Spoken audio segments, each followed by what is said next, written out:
On a des sacrés numéros sur ce Zoom. Bon. Eh bien, merci d'être là.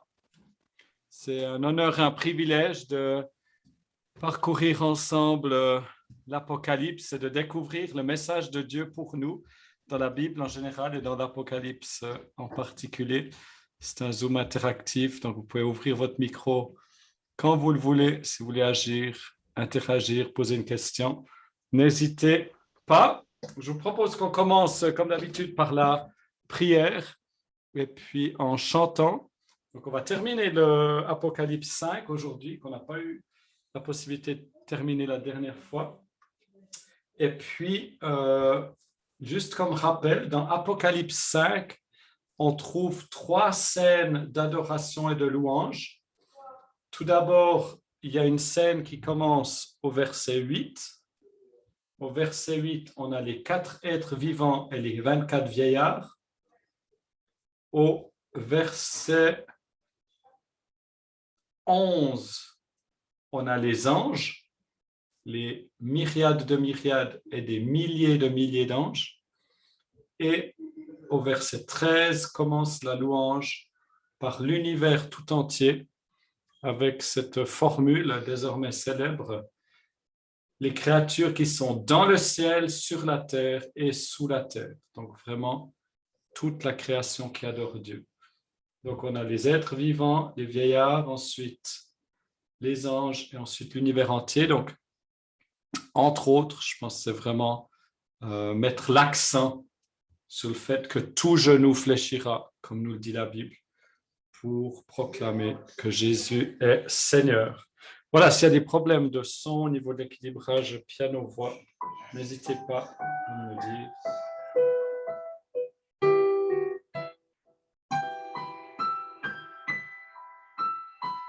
Apocalypse 5. On va aller directement verset 12.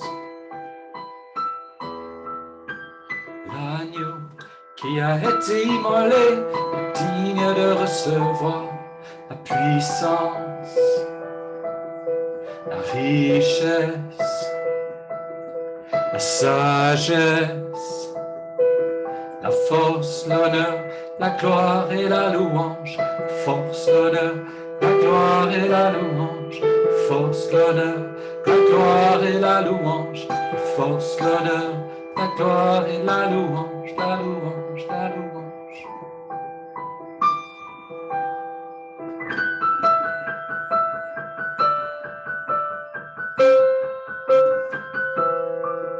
Tu as été immolé, agneau de Dieu, agneau de Dieu.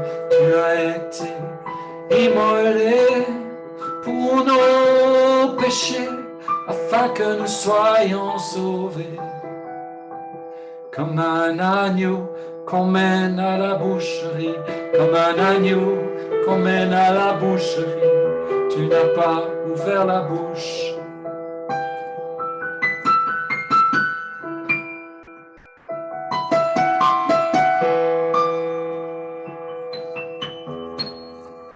Comme un agneau qu'on envoie à la boucherie, tu es mort, tu as été immolé. C'est pourquoi tu es digne de recevoir la puissance et l'honneur. Tu es digne de recevoir la puissance et l'honneur. Tu es digne de recevoir la puissance et l'honneur.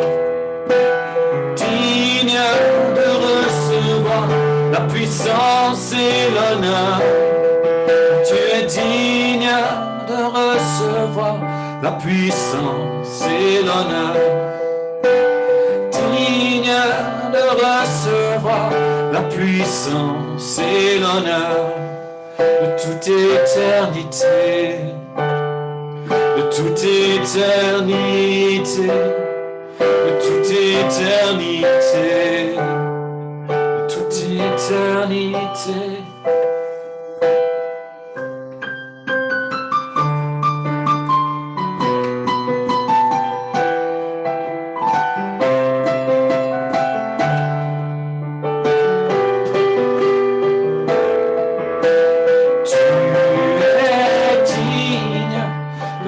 recevoir toute ma louange. Tu es digne de recevoir toute ma vie. Tu es digne de recevoir toute ma louange. Tu es digne de recevoir toute ma vie. Oui, tu es digne de recevoir toute ma louange. Tu es digne de recevoir toute ma vie, toute ma vie, et de prendre le rouleau avec les jugements, car tu es impartial. Toi seul es digne de prononcer les jugements, toi qui as accompli toute la loi et qui a été trouvé sans faute ni tache, sans faute ni tache, sans culpabilité pour porter les péchés de l'humanité. C'est pourquoi les 4 êtres vivants et les 24 vieillards adorent l'agneau.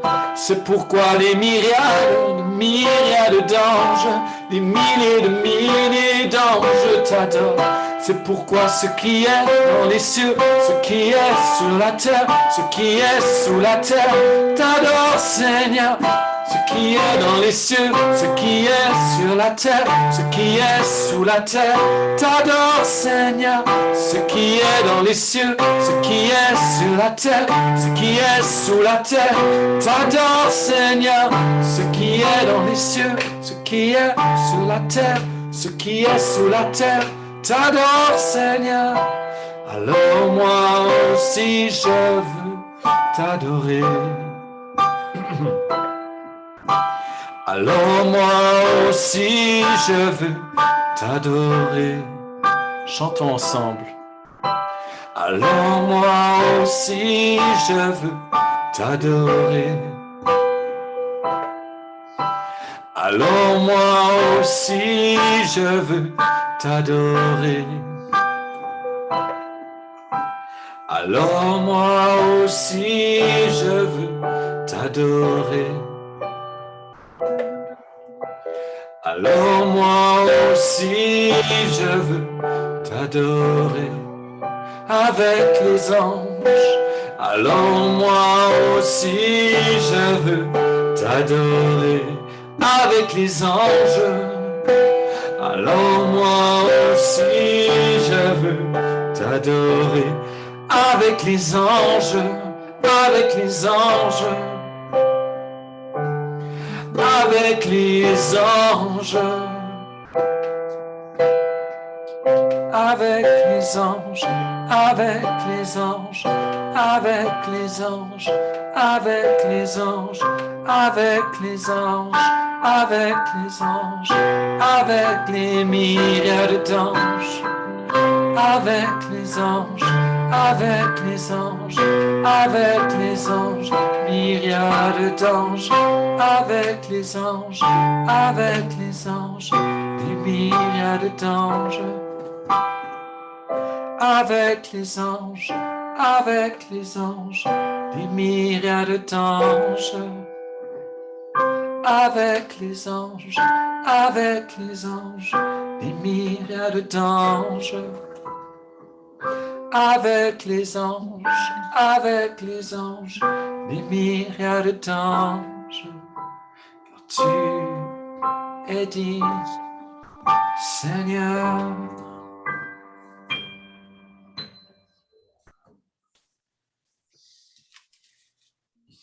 Amen. Merci, vous êtes bien gentil. Je crois que ce livre de l'Apocalypse, c'est un des thèmes, regorge de chants.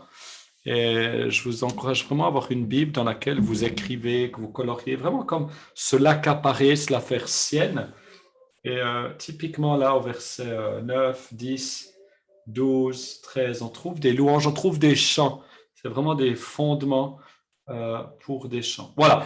plus on adore, plus on devient. Hein? On devient comme ce que l'on aime, comme ce que l'on admire. C'est pour ça que c'est très attention de ne pas manger trop de lard et de saucisses, hein, parce qu'on devient comme ce dont on se nourrit. Voilà. Donc, on est dans ce livre de l'Apocalypse. Ça fait, je crois que c'est la 4e ou 5e session. Et puis, c'est un livre qui est éminemment profond.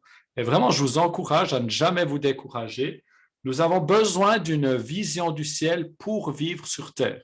C'est un des messages de ce livre, avoir une vision du ciel pour vivre sur terre. Et l'adoration, c'est peut-être bien la chose qui heurte notre philosophie, notre monde le plus, puisqu'il s'agit de perdre du temps à adorer un Dieu qu'on ne voit pas. Hein? Donc, c'est assez fou. Il faut juste que vous sachiez que les gens qui nous entourent, tout le monde adore quelque chose ou quelqu'un ou plusieurs choses. D'accord? Donc, il faut pas se demander si les gens adorent ou pas. On adore tous. Simplement, il y a beaucoup de gens qui adorent leur travail, leur sécurité, leur argent, leur conjoint. Ça arrive aussi parfois. Et puis, toutes ces adorations, eh bien, elles sont là parce qu'en nous, il y a profondément ce désir de connecter avec l'infini et avec l'éternel. Voilà. Avant qu'on continue dans le livre de l'Apocalypse, j'aimerais revenir à quelques principes de lecture qu'on a revus la semaine passée, mais je crois que ce n'est pas inutile de les revoir rapidement. Donc, ce livre de l'Apocalypse ou de la Révélation, vous avez reçu ce document. Donc, c'est un livre qui doit nous conduire à aimer plus, à aimer mieux. Un livre qui nous amène à aimer Jésus l'agneau, celui qui revient comme un lion. Est-ce que le texte défile lorsque je le fais défiler? Oui, très bien, merci. Ensuite, aimer le message, c'est-à-dire se mettre en accord avec les jugements de Dieu. Il s'agit vraiment d'être certain qu'on aime ce que Dieu aime et qu'on déteste ce qu'il déteste. Si on a de la misère ou de la peine à se mettre d'accord avec les jugements de Dieu, ça va être difficile d'être en partenariat. Donc, c'est beaucoup de cette notion, si on a un Dieu bon, pourquoi est-ce qu'il y a du mal sur terre? Comment est-ce qu'un Dieu bon peut envoyer des gens en enfer? Etc., etc. Je vais répondre extrêmement rapide à ces questions, mais c'est important de se les poser. S'il y a du mal sur terre, c'est parce que Dieu nous aime. Et une partie de l'amour, c'est la responsabilité et le choix. Et si on a seulement le choix de faire des bonnes choses, du coup, eh ben, c'est plus vraiment une liberté. Donc, nos actes ont des conséquences. Et puis, des gens qui ont refusé toute leur vie d'être avec Dieu, Dieu ne va pas les forcer à vivre avec lui pour l'éternité. Donc ça, c'est aussi une petite explication par rapport à l'enfer. L'enfer, c'est l'absence de Dieu. Donc il y a des gens qui choisissent de vivre sans Dieu. Au point 5, dans les principes, les prophéties qu'on y trouve se sont déjà accomplies partiellement, ou elles se déroulent en plusieurs fois. Donc n'essayons pas tant de cibler quand les choses se sont produites, mais réalisons que Dieu a comme une manière d'agir, un modus operandi. Donc, ça nous permet de voir que du temps d'Hitler, le massacre des Juifs, de 6 millions de personnes, on voit qu'il y avait déjà l'esprit de l'Antichrist. Maintenant, est-ce que c'était lui la bête? Peut-être pas, puisque la vie a continué après. Mais ça nous donne des images de ce qui peut se passer. Ensuite, on a un autre principe, c'est de garder ce qui est bon, pas tellement s'arrêter sur ce qu'on ne comprend pas, lire même si on ne comprend pas. Le vrai nom de ce livre est Révélation, puisque beaucoup de choses sont révélées. Donc, le voile est ôté. Comme un buffet, on prend une bouchée à la fois, donc ça ne sert à rien de faire une indigestion, mais on veut que ce soit un livre auquel on revient régulièrement, et puis méditer plutôt qu'analyser, c'est-à-dire qu'on veut que notre cœur soit engagé, on ne se place pas sous l'arbre du bien et du mal. Est-ce que c'est vrai, est-ce que c'est faux? On se place sous l'arbre de la vie. Cette parole est une parole qui donne la vie. Voilà. Avant qu'on aille plus loin, j'aimerais bien entendre quelques témoignages.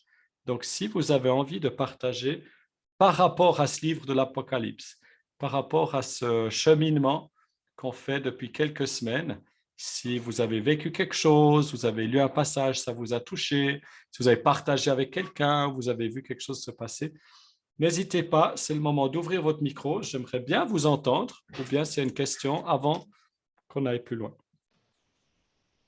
Je peux peut-être dire quelque chose, mais je suis pas sûr que c'est là-dedans. Euh, euh, C'était comme quoi il faut pas ramasser les trésors de ce monde, mais récolter les trésors du ciel. Mais je sais pas si c'est dans l'Apocalypse. Non, ce n'est pas dans Non? l'Apocalypse, mais tu peux quand même en parler. Je peux en parler, oui. Bah, que j'ai recroisé ce fameux ami qui lui aussi bah, aimait beaucoup la Bible, que je lui ai dit que je m'étais fait baptiser, bah, il m'a dit, tu as bien raison de ramasser les trésors du ciel et pas ceux de ce monde, Waouh! simplement. Et Alors, j'aime bien, j'essaie de ramasser les trésors du ciel parce que je trouve que je pèse pas très très lourd spirituellement. donc là, il est dans Matthieu 6, au verset 19. Je l'ai mis dans le chat. Merci beaucoup parce que c'est exactement comme ça qu'on veut travailler. Merci. C'est-à-dire que l'Apocalypse travaille avec les 65 autres livres de la Bible. On a besoin des autres livres. Donc là, ça nous montre le fait, on va parler des martyrs, et puis eux, justement, ils n'ont même pas aimé leur vie, ils ont donné leur vie pour celui qui pouvait leur donner la vie éternelle. Ils ont renoncé à une vie temporelle pour la vie éternelle. Merci, Marco, c'est exactement le genre de partage qu'on veut avoir. Est-ce qu'on a d'autres compléments ou des idées?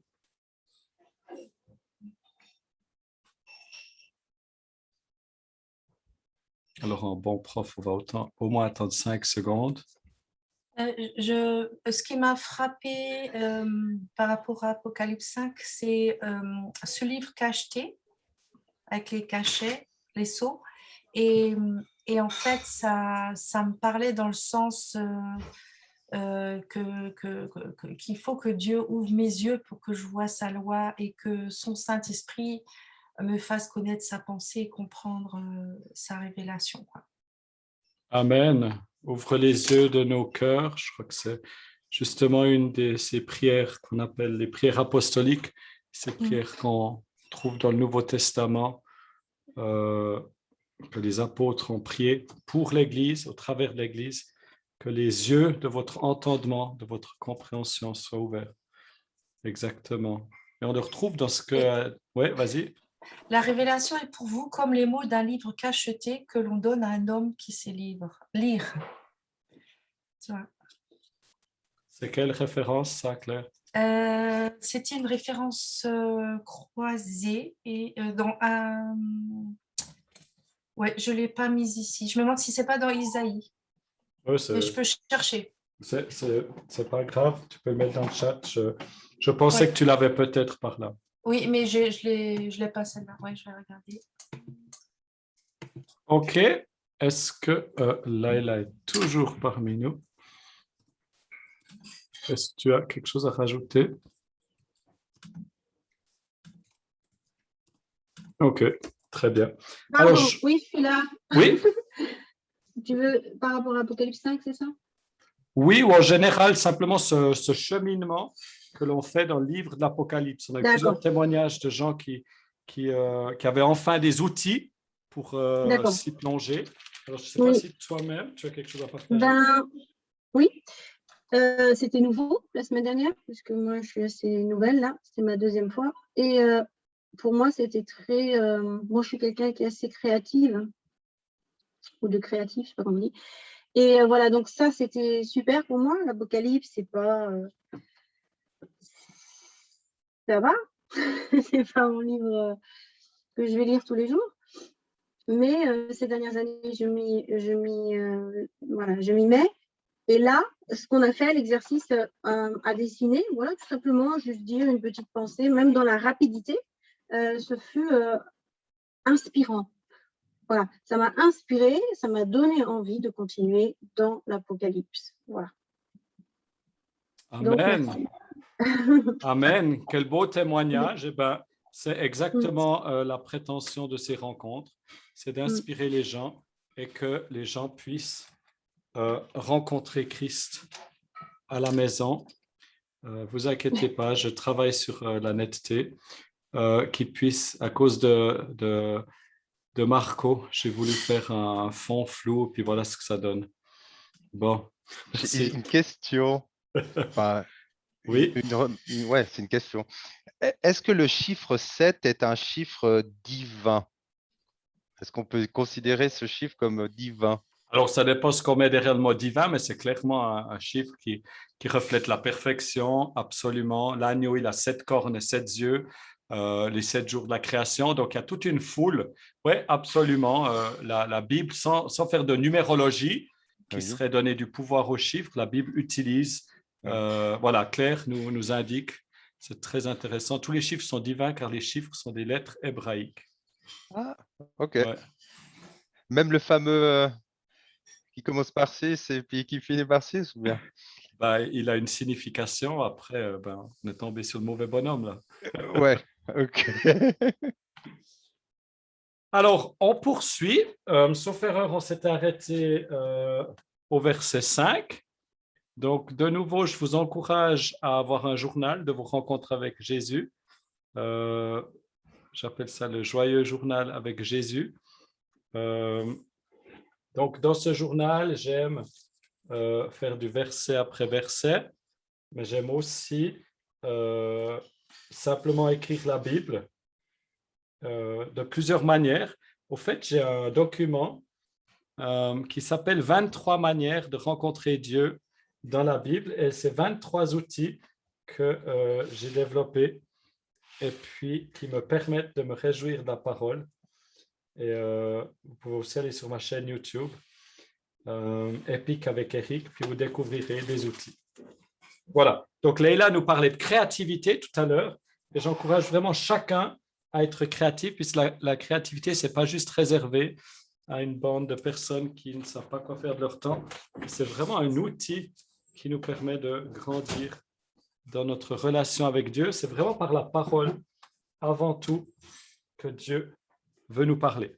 Est-ce que c'est bien juste? On avait fini au verset 5. Il me semble qu'on était au 6. Ouais. OK. On avait Alors, fait le. On avait fait le 6. Ouais, parce que j'avais dessiné un agneau, ouais. OK. Les 24 vieux, j'avais noté. Ouais. Les Alors- anciens, pardon, je ne sais pas pourquoi j'ai mis 24 vieux, mais Donc, ouais, moi, je l'avais dessiné. Alors, on passe au 7. Donc, au 7, on va trouver tout un transfert. Donc, Marco, tu veux le lire au lieu de dire des bêtises? alors le 5, 5, 7. Oui. J'espère que je ne me trompe pas. Ça doit être là. Alors, il vint prendre le livre de la main droite de celui qui était assis sur le trône.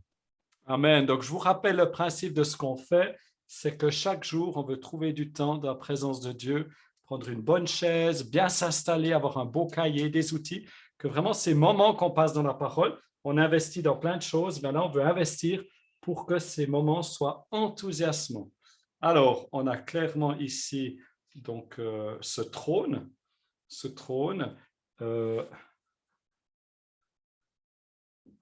Et puis on parle à Dieu. On lui pose des questions. Seigneur, qu'est-ce que la main droite, ça c'est aussi quelque chose qui est très fort dans la Bible, puisque Christ est assis à la main droite de Dieu. La main droite représente la force. Et puis il y a ce transfert, hein, si on veut bien. Ce transfert du rouleau. Donc il y a quelque part une confiance. Je vous rassure, au ciel, ce ne sera pas autant effrayant, les bonhommes. Mais voilà. Au Oui. verset 1, Oui. on avait déjà mis un trône, un livre et une main droite. Oui, exactement. Donc, on a des thèmes qui reviennent.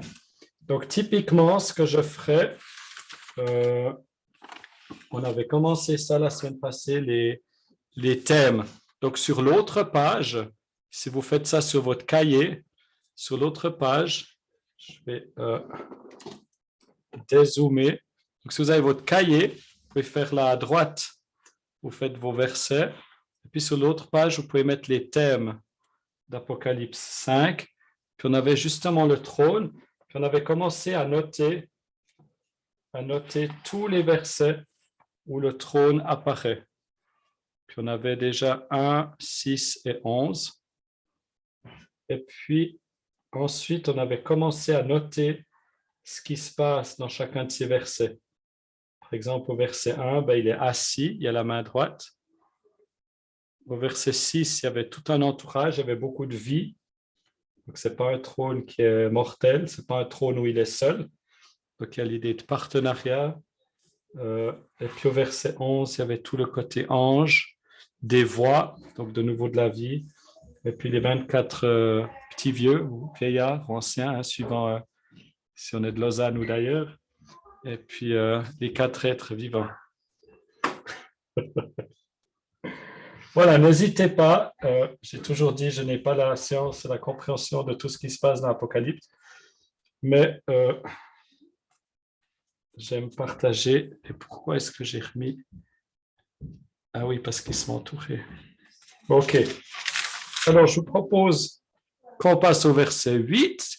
Quand on fait ça, vous pouvez faire vos propres dessins ou vous inspirer des miens. Donc, le but, ce n'est pas de tous faire la même chose, mais si ça vous aide, pourquoi pas. Guillaume, est-ce que tu nous lirais le verset 8, s'il te plaît? Yes, alors, quand il eut pris le livre, les 4 êtres vivants et les 24 anciens se prosternèrent devant l'agneau. Chacun tenait une harpe et des coupes d'or remplies de parfums, qui sont les prières des saints. Amen. Est-ce qu'il y a quelque chose qui te parle, qui te frappe ou qui t'interloque? Tu vois, chacun tenait une harpe et des coupes d'or remplies de parfums. Donc une harpe et des coupes en or, on sait ce que c'est. Qui sont les prières des saints. C'est spécial quand même. C'est en fait, ouais, en gros, c'est des remplis de parfums. C'est comme de l'encens que Dieu, quand on fait de l'encens, les odeurs, c'est des prières. Enfin, bon, comme tout le livre de l'Apocalypse, c'est toujours un peu compliqué de se faire une idée, de comprendre vraiment le texte, mais c'est intéressant d'essayer d'imager, de comprendre, quoi. Oui, tout à fait. Puis maintenant, on va remplacer le mot compliqué par imagé pour qu'on ne soit pas découragé. Donc, ouais, clairement, il y a quelque chose qui se passe devant ce trône et il y a de la prière. D'accord? Donc, tout ce qui est encens, tout ce qui est odeur, on trouve ça dans l'Ancien Testament. Ça pourrait être une semaine entière dédiée à ça. Et puis, on retrouve cette même idée dans le Nouveau Testament par rapport au fait de prier, d'intercéder, de ne point se lasser. On trouve dans Luc 18, cette veuve et le juge inique, et c'est mis, lorsque le Fils de l'homme reviendra, trouvera-t-il la foi sur la terre? Et lorsqu'on prie, c'est que justement, on a la foi. Donc ici, on a un transfert qui se fait. On a les 4 êtres vivants, on a les 24 vieillards, on a de l'adoration, de la prosternation, et puis ils tiennent les harpes. Donc les harpes, c'est clairement de la musique, hein? Donc on a cette musique qui a lieu, et puis on a cette adoration, on a cette musique, on a le trône. Donc Seigneur, guide-nous dans ce cheminement. Seigneur, montre-nous ce que nous ne pouvons pas voir. Et on a comme ça une vision de ce ciel. Donc, quand on loue Jésus, imaginez nos cultes du dimanche, j'espère que ça ne s'arrête pas au culte du dimanche, mais typiquement au culte du dimanche, eh bien, si on a une idée du ciel, notre méditation de l'Apocalypse va nourrir notre louange. D'accord? Si les choses du ciel ne nous passionnent pas, c'est nous qui sommes le problème. D'accord? La Bible le ciel ne sont pas ennuyants. C'est nous qui sommes ennuyants ou blasés. On est simplement remplis des choses du monde, donc on n'a plus faim pour les choses de Dieu. D'accord? Donc on a ces Ouais. harpes. Oui, tu as quelque chose à dire? Ouais, j'aimerais bien dire quelque chose, c'est Leïla. Oui, je t'en Parce que prie. quand on lit là, l'or et le parfum, on sait que c'est une bonne odeur, c'est écrit dans le Nouveau Testament quelque part, une bonne odeur devant le Seigneur, le nez du Seigneur aussi, hein, c'est cette image-là aussi. Et en fait, ça fait connexion dans ma tête à une vision que j'avais eue dans une église, mais sans le savoir, sans connaître ce verset, parce qu'il y a longtemps, il y a plus de 10 ans. J'étais dans cette église en train de faire la louange et je me sentais comme dans un bol. Et toute la salle, c'était la forme d'un bol tout autour de moi. Et c'était un grand bol. Et il était oré, il était en or. Mais je n'avais pas compris à l'époque. Et voilà, ça me rappelle, parce qu'ici, on parle donc de récipient, comment il dit ça ouais, de coupe d'or remplies de parfums qui sont les prières des saints. Voilà, juste si je peux me permettre de donner une anecdote personnelle. Voilà. Donc, ça me rappelle ça. Bien sûr, on est là pour ça. C'est un Zoom interactif. Merci beaucoup, Leïla. Cette notion des prières et des bols qui sont remplis de prières. Il faut savoir que Dieu cherche une église, il cherche une épouse avec laquelle être en partenariat et qui disent avec l'esprit, viens, viens Seigneur, viens. L'esprit et l'épouse disent, viens Seigneur. Et c'est un appel à la musique, à l'adoration, et c'est un appel à l'intercession pour que les jugements de Dieu soient libérés. Alors le mot jugement, il ne faut pas oublier que lorsqu'il y a un jugement qui est prononcé, il y a toujours deux aspects. Il y a l'aspect réparation. Si je cause un dégât à autrui sans faire exprès, il faut que je le répare. Hein? Et puis, parfois, il y a l'aspect punition lorsqu'on a fait exprès, lorsqu'on a fait du mal. Donc, lorsqu'on dit que Dieu libère ses jugements qui sont libérés sur la terre, c'est lorsqu'on fait venir le ciel sur la terre. Le jugement de Dieu contre la maladie, c'est la guérison.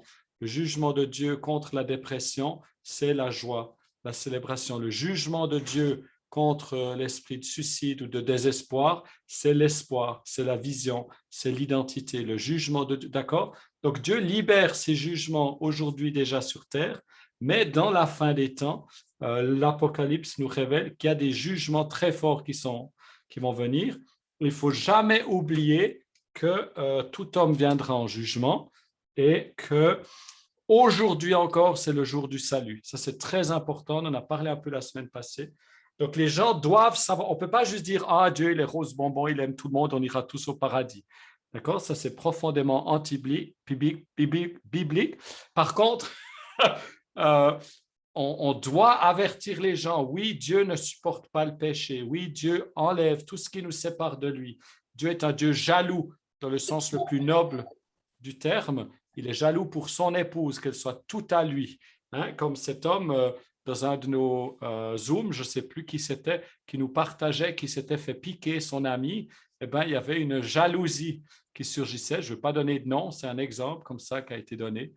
Et puis, Dieu, il est là. Donc, il fait tout. Donc, ce que Dieu envoie sur la terre, c'est pour ça que la compréhension de Pharaon, de l'Exode, donc lorsque le peuple d'Égypte, lorsque Moïse a conduit le peuple hors d'Égypte, à un moment donné, il y a eu ces fléaux et le cœur de Pharaon s'est endurci.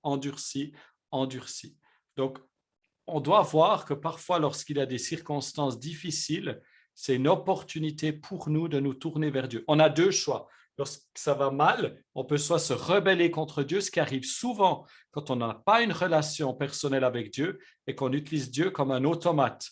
Donc, on lui refile une prière, puis il est censé nous guérir parce qu'on a un corps au pied. Ou bien, on veut trouver une place de parc, on lui refile $1 et puis il nous donne une place de parc. Lorsqu'on utilise Dieu comme un automate, eh bien, le jour où il ne répond pas comme on le voudrait, eh bien, il y a l'offense qui vient et on se détourne. Je connais énormément de chrétiens qui avaient une relation superficielle avec Dieu et maintenant, quand ils voient comme le monde va mal, quand ils voient comme les valeurs vont à volo et puis il y a tout qui est sens dessus-dessous au niveau de la famille, au niveau de plein de choses, c'est des gens qui s'éloignent de Dieu parce qu'il y a une frustration, il y a une offense, parce qu'il y a un aveuglement, ils ne connaissent pas le vrai Dieu. Mais Dieu, il définit l'amour selon ses propres termes. Donc, l'amour, c'est ce que Dieu dit que c'est, et ce n'est pas la séduction ou une envie ou un désir ou faire tout ce qu'on veut. Eric, Oui, est-ce que je peux intervenir? bien sûr, Claire, quand tu veux. Je viens de faire une petite recherche parce que dans un des versets que j'avais vu parallèle à Apocalypse 5, il y a Ézéchiel 2, 9 à 10. Et il dit, sa main étendue vers moi tenait un rouleau écrit dedans et dehors. Et dans Apocalypse aussi, il dit que c'est écrit dedans et dehors.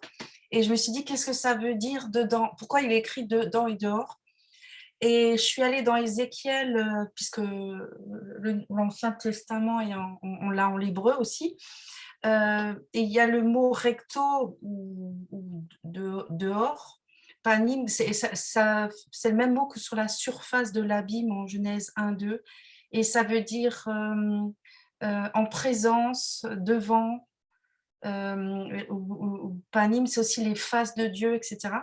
Et le verso, où dedans et dehors, c'est Aror, et c'est aussi renverser en arrière, fuite, reculer, tourner le dos, plus tard, en dehors, postérieur, renverser, retirer. Et ça donne comme un aspect par rapport à ce que tu disais, de positif, négatif, et peut-être une parole qui bénit et des jugements. Enfin, je ne sais pas, il y a une idée là derrière que je ne comprends pas complètement. Mais il y a comme deux côtés de quelque chose qui vont ensemble, quoi. Wow, wow, c'est énorme. Donc, c'est vrai qu'on n'a pas encore tellement regardé les liens avec les autres livres. Mais ce que tu dis, c'est vraiment puissant. C'est vraiment fort. J'aime beaucoup. Et ce qui est fou... Oui, vas-y. Et le mot aror, donc verso ou dehors, ça vient de ar frère et de ar mal, le frère, comme le frère du mal. Enfin, tu vois, c'est assez étonnant l'idée. On parlait des amis, on parlait que Dieu ne va pas accepter tout si on se comporte contrairement à ce qu'il veut, quoi, parce que Dieu, il est amour, mais grâce et jugement, les deux ensemble. Enfin, voilà, quoi. Ouais. On parle souvent des deux côtés d'une même pièce. Donc, ça constitue la même pièce, mais deux réalités complémentaires. Et c'est vrai qu'on est dans une civilisation d'amour-grâce uniquement. Et puis, c'est important, la grâce, parce qu'elle est réelle, mais la grâce vient avec la vérité. La grâce vient avec tout ce qui est obéissance. C'est aussi un des thèmes très forts du livre de l'Apocalypse, c'est l'obéissance. Puis que nos actes ont un impact. Ce qui me fait penser à ce que tu dis, je ne sais pas si j'ai tout compris, Claire, d'ailleurs, salut. Et ça me fait penser à la coupe, le dehors et le dedans, l'apparence et le cachet. Voilà, ça me fait penser à ça. Ce que tu as dit, dehors, jeter, partir, je ne sais plus trop quoi. Ça me rappelle ce verset, mais après, voilà. Et le mot, ouais, vas-y. Donc, comme il a dit, la pièce de monnaie, elle a deux côtés, et pile ou face. Et Jésus parle de notre intérieur et de notre extérieur. On met beaucoup de masques. Hein. Souvent, on met des masques devant les autres. Voilà, ouais. Un peu. Moi, je suis obligée quand je vais au magasin. Pourquoi tu vas au carnaval? Non, s'il vous plaît. Et le mot rouleau, il y a la racine du mot rouler. Enfin, oui, évidemment. Rouler la pierre, il roule nos péchés, il roule l'opprobre d'Égypte. Mais il dit aussi, recommande, et c'est le mot rouler à l'Éternel tes œuvres et tes projets réussiront. Ah, oui. Et il y a aussi celui qui creuse une fosse, il tombe et la pierre revient sur celui qui la roule. Voilà, donc il y a aussi le beau côté et le côté négatif. Si comme tu disais une fois, Eric, il ne faut pas juste écouter la parole, mais la mettre en pratique. Et ça m'avait interpellée ce jour-là, ça m'avait, voilà. Et oui, c'est vrai que, ouais. on est dans des temps où il faut parfaitement entendre ce qu'il veut dire et pas se tromper, quoi. Amen. Plus que jamais, quoi. Merci, c'est très, très riche. Moi, je relèverai quelque chose que Leila a dit. Elle a dit, je ne sais pas si c'est juste ou j'aimerais vraiment vous encourager de nouveau à vous placer sous cet arbre de la vie parce qu'on n'est pas en train d'inventer des nouvelles doctrines ici. Hein. Donc, allez-y lorsque vous avez des pensées, des références. Il faut, et je sais que ce n'était pas l'idée de Leila, je sais qu'elle est tout à fait à l'aise avec ça. Mais vraiment, je vous encourage à ne pas avoir peur d'oser. Hein? Comme un enfant, il y a ce côté, les associations d'idées sont puissantes. Elles sont déposées par Dieu. Je veux dire, la Bible, c'est en résumé toute une grande association d'idées. En simplifiant, hein, c'est vraiment ce à quoi Dieu fait appel. Il nous rappelle toutes ces vérités par la mer, par la création, etc. etc. L'infiniment grand, l'infiniment petit. Donc, c'est très, très riche. Merci, merci Claire, de ce que tu nous es, Claire. OK, on continue. Donc, de la louange, de l'adoration, une tension, le bien, le mal, le fait que c'est le jour du salut, mais ce que nous faisons est important. On ne se moque pas de Dieu impunément, nous dit la parole. Ensuite, on y va au verset 9. Est-ce que Leila, tu voudrais le lire?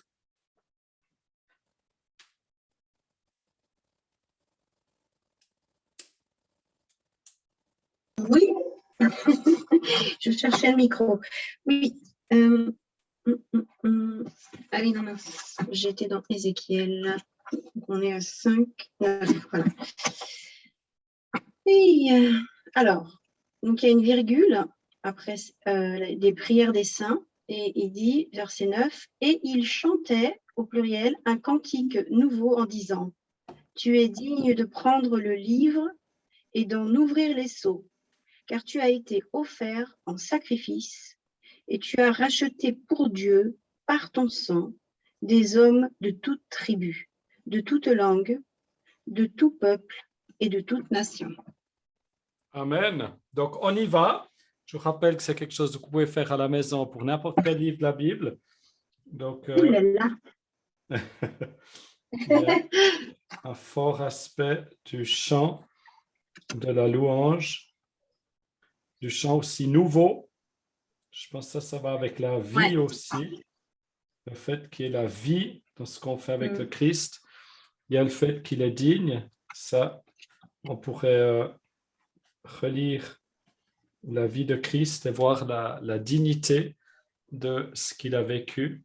Ensuite, on a tout le côté, le livre, ouvrir les sceaux. Donc, vraiment, c'est lui qui peut libérer les jugements parce qu'il est parfait.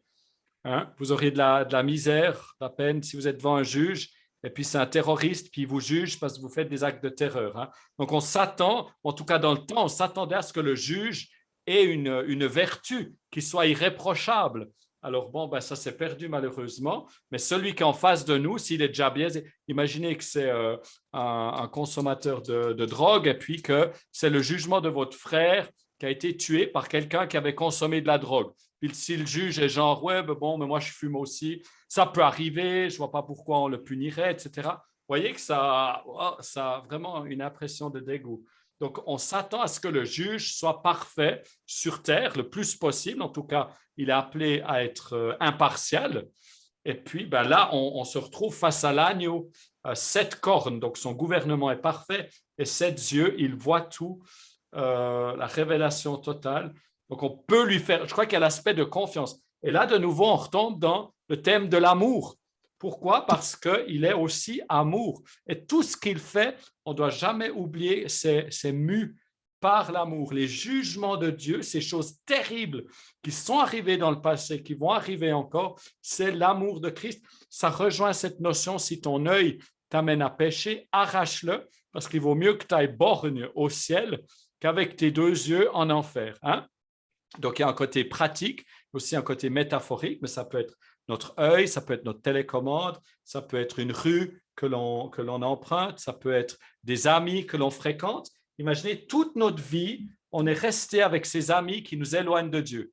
Toute notre vie, on n'a pas arrêté de dire « Ah, mais j'ai le droit de m'amuser ». Bien sûr que tu as le droit de l'amuser. Mais est-ce que dans ta vie chrétienne, tu cherches à pouvoir faire autant que tu peux pour encore juste rester connecté à Christ, aller aussi loin que tu peux jusqu'à ce que l'élastique pète, hein, un peu comme au bungee jumping, ou est-ce que ta vie, elle est focalisée sur le fait d'aller aussi proche que tu peux de Christ? Parce qu'au bout d'un moment, à force de jouer, d'être aussi loin que nous le permet une vie chrétienne, eh bien, ce n'est pas ça qui montre notre amour. Donc, de nouveau, on a ce thème de l'amour qui remplit tout ce livre. Donc, Question. oui, vas-y. Est-ce que c'est juste de penser qu'on a, on a le droit de se faire plaisir, etc., mais tout en essayant de plaire à Dieu? Est-ce que c'est un bon raisonnement? Ben, je crois d'abord qu'il faut comprendre l'amour infini de Dieu pour nous. Donc, Dieu, il aime qu'on est. Mais après, c'est une question de priorité. Je verrai assez qu'un jeune chrétien, il découvre Christ et puis il continue de vivre comme avant. Puis tout d'un coup, Dieu lui dit, hey, tu sais, ces films que tu regardes, eh bien, chaque fois que tu les regardes, après, tu as de la crainte ou bien tu as des pensées impures. Tu sais, ces films, vraiment, ils t'éloignent de moi. Écoute, tu as le droit de les regarder, mais notre relation, ça va pas. Et puis tout d'un coup, le jeune chrétien, il découvre, waouh, il y a des films que je désire ne plus regarder par amour. Donc, c'est vrai qu'il y a plusieurs sortes d'obéissance. Une qu'on connaît très bien, c'est l'obéissance par la crainte. Et je crois qu'il y a aussi quelque chose de bon là, parce que je pense qu'une partie de ma conversion, c'était aussi la crainte de l'enfer. Donc, ce n'est pas uniquement mauvais, mais je pense qu'une marche de chrétien va rechercher une obéissance par amour. Puis après, il y a l'obéissance, même si on ne comprend pas. Donc, on a le droit de se faire plaisir. Hein? Dieu, il aime qu'on ait un bon repas, un bon mariage. Il a prévu le sexe dans le cadre du mariage, etc., etc. Donc, Dieu n'est pas contre le plaisir. L'ennemi va nous faire croire ça. Tu deviens chrétien, c'est fini les plaisirs. Tu souffres un bon coup, puis après, tu vas au ciel. Dans l'islam, hein, c'est ça. Tout ce que tu n'osais pas faire sur terre, après, tu as le droit de le faire dans le ciel. Donc, je crois qu'après, ce Christ à qui on donne notre vie, il nous inspire. Il nous inspire, il n'est pas égoïste, il est don de soi. Donc, tout d'un coup, je réalise que je ne travaille plus autant parce que je prends du temps avec lui. Ou bien, une partie de mon salaire, je le donne à d'autres, etc. Donc, il y a une transformation qui s'opère. Et puis, j'aime bien je ne sais pas si c'est un verset ou juste une chanson, on dit que les choses de la terre pâlissent peu à peu. Donc, à mesure que les choses, et après je crois que c'est clair, à mesure que les choses du ciel deviennent de plus en plus claires, et là je prends l'image de cette tasse avec les crayons de couleur, au fur et à mesure que les couleurs du ciel deviennent plus vives, les couleurs de la terre pâlissent et les plaisirs de la terre. Et c'est pour ça que la semaine passée, je disais, notre problème à vivre sur terre, c'est qu'on n'a pas une vraie notion du ciel. Donc, on se dit, bon, ben, je vais faire ce qu'il faut pour m'en sortir, mais je n'ai pas super envie d'y aller. Il y a des chérubins grassouillets qui jouent de la guitare sur un nuage et on ne comprend pas ce qu'il y a vraiment. Et je crois qu'on a une intervention volontiers. Oui, le verset 9, il y a le mot « tu es digne ». Et ça, je suis allée voir un peu en hébreu, ça rejoint aussi cette idée de craindre Dieu, redoutable. Donc, il y a une notion de crainte, mais c'est aussi la notion de révérer, de l'adorer parce qu'il est digne, quoi. Il y a ces deux côtés et ça rejoint ce que tu dis, Eric, là. Ouais. Vivre toute chose en le craignant, mais parce qu'on l'aime. Parce qu'on l'aime, on craint de lui déplaire et on craint les choses, ou on s'éloigne des choses qui lui déplaisent, quoi. Ouais, ouais. Par exemple, dans le catholicisme, il y a parfois, et je viens du catholicisme, une image de Dieu plus distante ou du Père, ou plus de crainte et de révérence. Et parfois, ça va trop loin dans l'austérité ou le sérieux ou la crainte. Et puis, parfois, chez les évangéliques, il y a une trop grande proximité avec Dieu, enfin, on ne peut pas être trop proche, mais il y a ce côté, c'est mon copain, c'est mon pote, c'est mon ami, il est là pour mon bien. Genre, je peux un peu faire ce que je veux, il va payer les pots cassés. Donc, évidemment, les deux extrêmes ne sont pas ce qu'on trouve dans les 66 livres de la Bible. Oui, on avait quelqu'un sur la ligne? Oui, je voulais dire quelque chose parce que moi, c'était tout en complétant. J'ai perdu le fil. Ah oui, le chant nouveau, le cantique nouveau m'a interpellée. À nouveau, tous les jours, on doit rechoisir la foi, n'est-ce pas? Toute journée est nouvelle. Et un cantique nouveau, pour moi, c'est quelque chose qui n'existe pas. C'est quelque chose qui vient à la vie, pour moi en tout cas, à travers ma louange, mon adoration, ma révérence, que vous avez dit, en le craignant. Donc là, ils sont en train de... Voilà. Et là, il y a des paroles qui viennent et qui normalement devraient sortir de mon cœur et qui deviennent un bon parfum devant lui. Et j'aime cette idée de... C'est marrant, ils disent un cantique, parce que c'est ailleurs, hein, dans les psaumes aussi, hein, le cantique nouveau, le psaume par exemple 33, 3 à 5, chantez-lui un cantique nouveau, faites retentir vos instruments, vos voix, etc. Je m'attarde sur le cantique, mais bon, c'est ça qui m'a parlé. Et après, voilà, en disant, voilà, c'est ça. Alors, peut-être que d'ailleurs, ce qui vient après, 2 points, en disant, c'est peut-être ça le cantique nouveau d'ailleurs. Ça a été dit pour la première fois, en tout cas, ou entendu sur cette terre, et mis dans l'Apocalypse, dans le livre de la Bible. Tu es digne de prendre le livre, d'en ouvrir les sceaux, car tu as été offert en sacrifice et tu as racheté pour Dieu ton sang, etc. Donc, tu es digne d'ouvrir les sceaux. Peut-être qu'on n'avait jamais entendu ça ailleurs. Je ne sais pas si c'est dans l'Ancien Testament, Claire, tu vois. Maintenant on connaît ce verset, mais à l'époque, c'était un cant, c'est nouveau, quoi. Je sais pas. Claire? Je n'ai pas bien compris la question. La question, c'est si le cantique est nouveau ou digne d'ouvrir les sceaux? Digne d'ouvrir de prendre le livre et d'en ouvrir les sceaux. Je ne sais pas si c'est la première fois que ça a été dit dans la Bible. De cette façon. Ouais, bon, c'est peut-être pas important, mais en tout cas, le cantique nouveau, voilà. Il y a des cachettes, le livre, ou cette révélation. Il y a des idées de sceaux dans Isaïe, entre autres. Dans Isaïe, qui parle de l'agneau. Mais par rapport au mot nouveau, Radash, c'est reverdir, offrande, quelque chose de neuf. Et ça vient aussi de l'idée de refaire à neuf, de restaurer, de réparer, de rajeunir, de renouveler, de donner, d'être nouveau. Et donc le cantique est nouveau, je pense aussi parce que en la présence du Seigneur, par le sang de l'agneau qui nous a rachetés et étant racheté et renouvelé, lavé par son sang, voilà, il y a cette idée d'être nouveau. Oui. Amen, c'est très riche, ce qui rejoint aussi le ciel nouveau et la terre nouvelle, hein, parce qu'il y a plusieurs passages et puis il y a parfois des discussions. Est-ce que c'est vraiment complètement différent? Est-ce que c'est juste? Donc, ça rejoint. Aussi, ce chant nouveau, il apparaît ailleurs, où je crois qu'il y a seulement une partie, je crois que c'est que les 144 000 qui peuvent le chanter, sauf erreur, il faudrait que je retrouve. Donc, ce chant, il a quelque chose de particulier. Bon. Oui, on avait quelqu'un?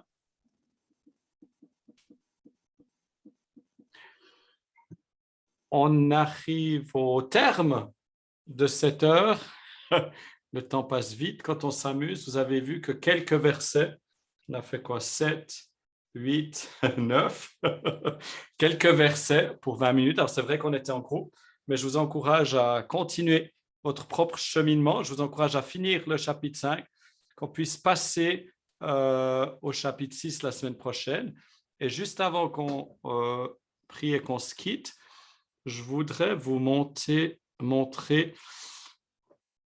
quelques thèmes qu'on va retrouver dans ce livre de l'Apocalypse. Je vais partager mon écran et c'est aussi un document que je peux vous envoyer. C'est au fait quelque chose que je vous encourage à faire à la maison. Donc, on va commencer par la fin. Donc, vous faites simplement une feuille comme ça. Est-ce que vous voyez cette feuille à 3 colonnes? Oui, OK. Donc, simplement parcourir la Bible en choisissant un thème. et puis vous notez chaque fois le chapitre, le verset que dit la Bible. Puis au fait, les thèmes, c'est des choses aussi simples que l'amour, hein, ou bien les anges, ou bien les attributs de Christ. Comment est-il présenté, l'alpha et l'oméga, etc. L'étoile du matin. Les chants, on vient d'en voir 3. Les cieux, qu'est-ce qu'il a dit sur les cieux? Donc ça rejoint les thèmes qu'on avait vus ensemble sur Apocalypse 5. Il y a aussi Israël, qu'est-ce qu'il a dit au sujet d'Israël, etc. Donc prenez des thèmes faciles pour commencer, par exemple la paix ou la guerre, etc. Donc ça, c'est simplement un outil que vous pouvez utiliser. Voilà, je ne sais pas si on a peut-être une dernière question, dernier commentaire avant qu'on ne prie et puis qu'on passe dans un temps plus informel. N'hésitez pas à ouvrir vos micros si vous avez un commentaire ou une question. Oui. J'ai une question, Leïla. Le thème, on a vu la semaine dernière, le trône, tu nous as un peu développé, après tu as mis 1, 6 et 11, assis sur le trône entouré de vie. Et donc le thème, voilà, ouais, c'est ça. Voilà, ça j'avais eu. Et là, tu viens de montrer une autre liste que tu as peut-être envoyée. Bon, c'est vrai que je n'ai pas trop regardé. Non, pas encore. Je n'ai pas encore envoyé Encore. les thèmes. Non, Voilà. Donc, comment ça se travaille ces thèmes? On le verra la semaine prochaine. Comment? Je n'ai pas trop compris en fait. Ouais. Est-ce que tu as vu la feuille que j'ai montrée? Oui, juste avant, oui. Oui. Donc, ce que tu peux faire, c'est par exemple faire une lecture très rapide. Si tu choisis par exemple le trône, oui. Là on est dans l'Apocalypse 1. Tu pourrais prendre Apocalypse 1, puis tu fais une lecture en diagonale, puis tu essayes d'attraper les apparitions de trône. Oui. Et ensuite, tu les notes.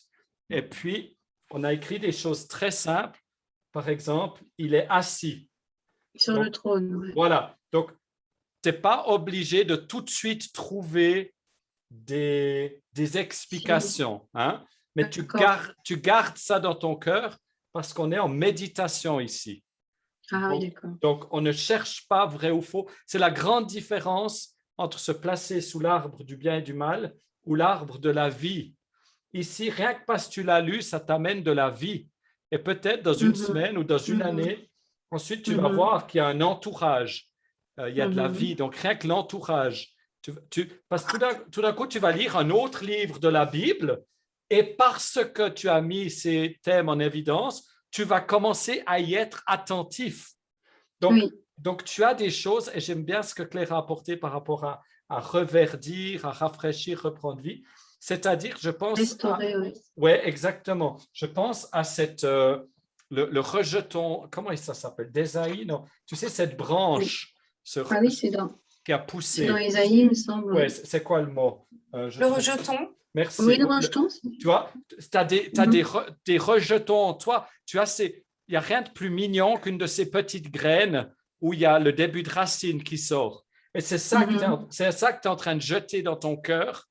Et parce que tu continues de lire la parole avec ces rejetons en toi, dans un terreau fertile, tu as des plantes dans ton jardin qui vont commencer à pousser. Parce que ta connaissance de la parole, ta connaissance de Dieu et ton amour de Christ, c'est un jardin qui grandit et dont tu arraches les épines.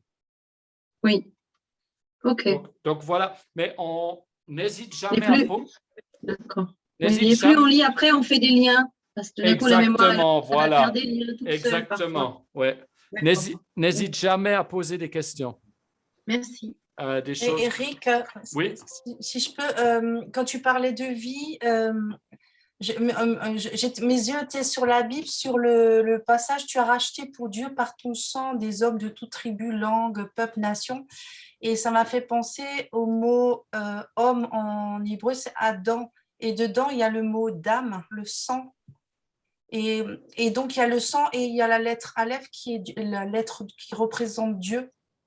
L'homme, c'est le sang avec Dieu, l'Aleph. Et quand on pêche, ça déconnecte le Aleph qui représente Dieu du sang. On n'est plus que du sang, quelque chose de la chair. En hébreu, on dit de la viande.